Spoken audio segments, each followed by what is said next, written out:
Glacier है।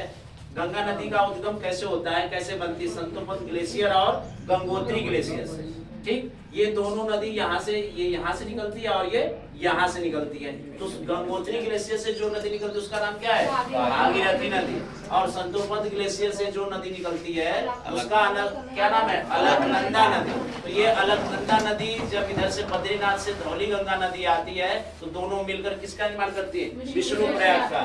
फिर यही अलकनंदा नदी आगे आती है तो कौन सी नदी मिलती है? नंदाग्नि नदी। नंदाग्नि नदी मिलती है तो किसका? नंद प्रयाग। यहाँ पे जहाँ मिलती है इसका क्या नाम है? नंद प्रयाग। फिर आगे यही अलकनंदा नदी आती है तो यहाँ से पिंडर नदी निकलती है जिसका क्या नाम होता है? कर्णप्रयाग। ये कर्णप्रयाग में मिलती है। फिर रुद्रप्रयाग कैसे बनता है? केदारनाथ से एक नदी आती है मंदाकिनी नदी, जो जहां मिलती है उसका नाम क्या है? रुद्रप्रयाग। और देवप्रयाग क्या है? गंगोत्री ग्लेशियर से जो भागीरथी नदी आती है ये यहाँ मिलती है, इसका नाम क्या है? देवप्रयाग। और फिर देवप्रयाग से ये गंगा नदी कहाँ निकल जाती है? मैदानी भागों में हरिद्वार से होते हुए प्रयागराज चली जाती है।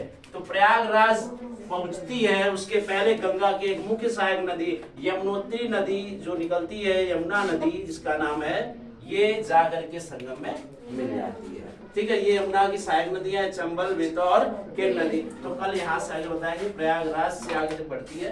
ठीक है, ड्रॉप कर दीजिए कल।